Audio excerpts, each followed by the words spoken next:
안녕하세요. 하나님의 은혜와 평강이 여러분의 삶에 가득하기를 기도합니다. 오늘 우리는 우리 각자가 얼마나 존귀하고 거룩한 존재인지에 대한 깊은 묵상으로 여러분을 초대하고자 합니다. 이 귀한 말씀을 듣기 전에 구독과 좋아요를 통해 더 많은 분들이 이 은혜를 나눌 수 있도록 도와주시면 감사하겠습니다. 여러분의 작은 실천이 하나님의 사랑을 전하는 귀한 통로가 됩니다.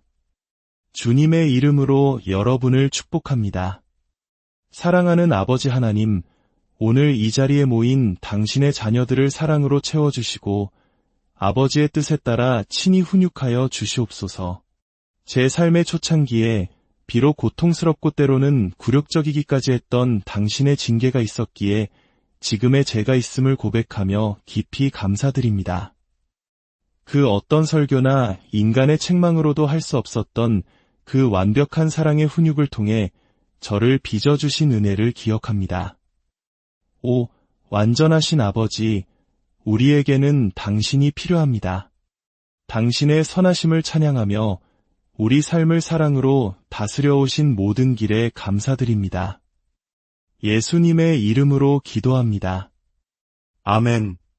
얼마 전 한 형제가 성령께서 우리 안에 거하시기를 원하신다는 말씀을 나누며 성전에 대해 이야기했을 때 제 마음에 깊은 울림이 있었습니다.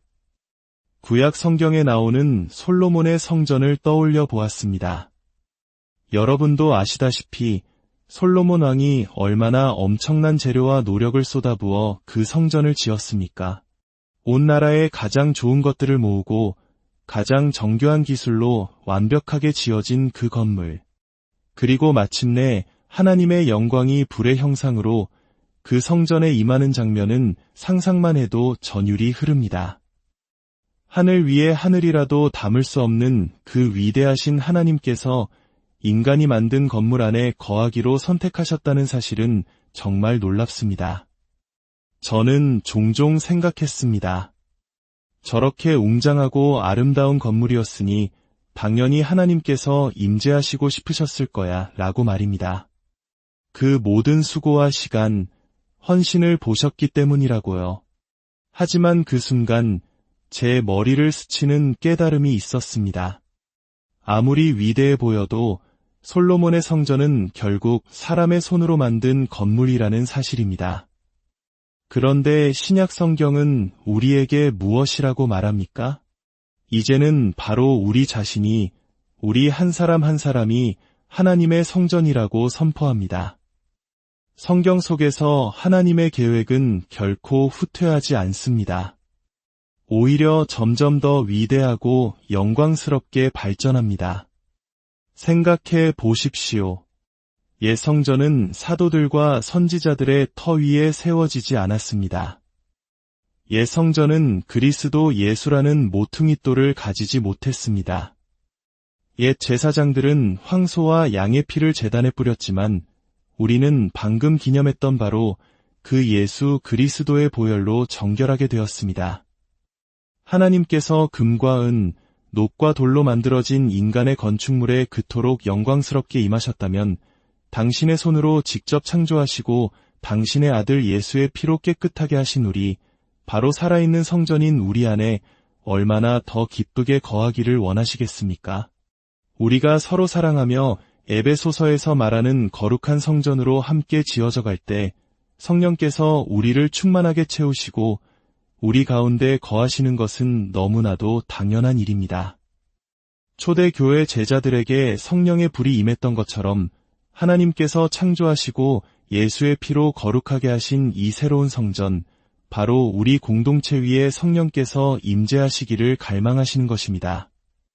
우리가 찬양하는 것처럼 오직 예수의 피밖에는 없습니다.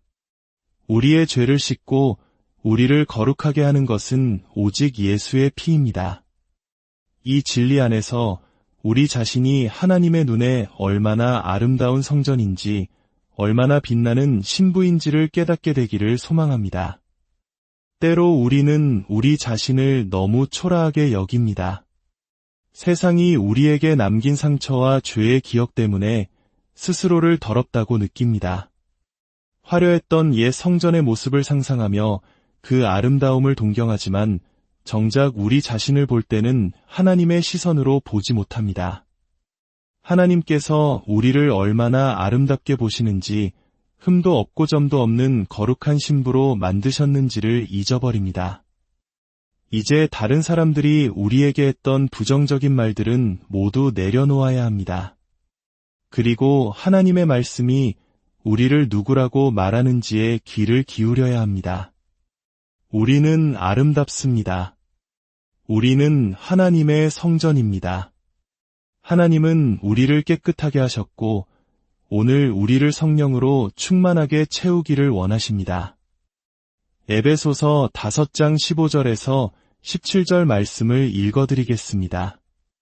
그런즉 너희가 어떻게 행할지를 자세히 주의하여 지혜 없는 자같이 하지 말고 오직 지혜 있는 자같이 하여 세월을 아끼라 때가 악하니라. 그러므로 어리석은 자가 되지 말고 오직 주의 뜻이 무엇인가 이해하라. 어떻게 행할지를 자세히 주의하라. 이 말씀은 우리가 하루하루를 어떻게 살아내야 하는지에 대한 강력한 권면입니다. 지혜 없는 자처럼 시간을 낭비하지 말고 지혜롭게 살라고 말합니다. 특히 세월을 아끼라 때가 악하니라 라는 말씀에 주목해야 합니다. 여기서 악하다는 것은 단순히 나쁘다는 의미를 넘어 우리의 시간을 훔쳐가는 적과 같다는 뜻입니다. 인생이 얼마나 빠르게 지나가는지 모릅니다. 저 역시 어느덧 여러 손주를 둔 할아버지가 되었습니다. 제 딸 아이가 어렸을 때 제가 출장을 가면 밤마다 울면서 전화를 하곤 했습니다. 아빠, 언제 와? 아빠 없이는 잠이 안 와. 아내는 제 냄새가 밴 셔츠를 딸에게 주어야만 겨우 아이를 재울 수 있었다고 합니다. 그만큼 아빠의 존재가 전부였던 아이였습니다. 그런데 세월이 흘러 아이들이 자라자 이제는 제가 집을 떠나도 그런 애틋한 음성 레오야는 없습니다. 물론 아이들이 저를 사랑하지 않는다는 뜻이 아닙니다. 하지만 무언가 변했습니다. 우리 모두가 변했습니다. 스마트폰과 끝없는 볼거리, 바쁜 일상 속에서 우리는 자신도 모르게 가장 소중한 사람들과의 깊은 감정적 유대를 잃어가고 있습니다. 가슴 아픈 것은 좋은 것입니다. 누군가를 그리워하고 그 사람의 부재에 마음 아파하는 것은 우리가 인간이라는 증거입니다. 그러나 오늘날 우리는 그런 감정조차 넷플릭스나 유튜브를 보며 쉽게 무감각하게 만들어버립니다. 하나님은 우리가 이렇게 살기를 원하지 않으셨습니다. 하나님을 즐거워하는 삶이란 무엇일까요? 그것은 단순히 예배에 참석하고 봉사하는 것을 넘어섭니다. 제가 제 아내와 함께 있는 것을 즐거워하는 것과 같습니다. 어디를 가든 아내와 함께 있고 싶고 아내의 존재 자체만으로도 기쁨을 느낍니다. 여러분은 하나님과 그런 친밀함을 누리고 계십니까? 이 질문은 우리를 요한일서 4장 20절 말씀으로 인도합니다. 누구든지 하나님을 사랑하노라 하고 그 형제를 미워하면 이는 거짓말하는 자니 보는 바 그 형제를 사랑하지 아니하는 자는 보지 못하는 바 하나님을 사랑할 수 없느니라. 이 말씀은 단지 미움에 대해서만 이야기하는 것이 아닙니다. 더 깊은 원리를 담고 있습니다. 오늘날 우리의 관계는 점점 더 얕아지고 있습니다. 50년 전 사람들이 나누었던 깊은 교제와 감정을 우리는 잃어버렸습니다. 수많은 방해물들로 인해 우리의 감정은 무뎌졌습니다. 제 요점은 이것입니다. 만약 우리가 눈에 보이는 사람들과 깊은 관계를 맺고 그들과의 교제를 진정으로 즐기는 법을 모른다면 어떻게 눈에 보이지 않는 하나님과의 친밀한 교제를 즐길 수 있겠습니까? 우리가 서로를 향한 사랑과 연결, 감정을 회복하지 못한다면 어떻게 보이지 않는 하나님을 향한 친밀함과 기쁨을 누릴 수 있겠습니까? 이것이야말로 사탄이 우리의 관계를 파괴하고 우리를 하나님으로부터 멀어지게 하려는 교묘한 전략입니다. 우리는 너무 많은 것에 정신이 팔려 있습니다. 해야 할 일, 봐야 할 것, 답해야 할 메시지들이 넘쳐납니다. 이 모든 것을 해내려고 애쓰다 보면 결국 우리는 그 누구의 말도 진정으로 듣지 못하고 그 누구도 진심으로 사랑하지 못하게 됩니다. 우리는 모든 것을 할 수 있도록 창조되지 않았습니다. 성경은 말합니다. 시간을 선용하라고, 모든 기회를 최대한 활용하라고 말입니다. 에베소서 5장 18절에서 21절입니다. 술 취하지 말라 이는 방탕한 것이니 오직 성령으로 충만함을 받으라.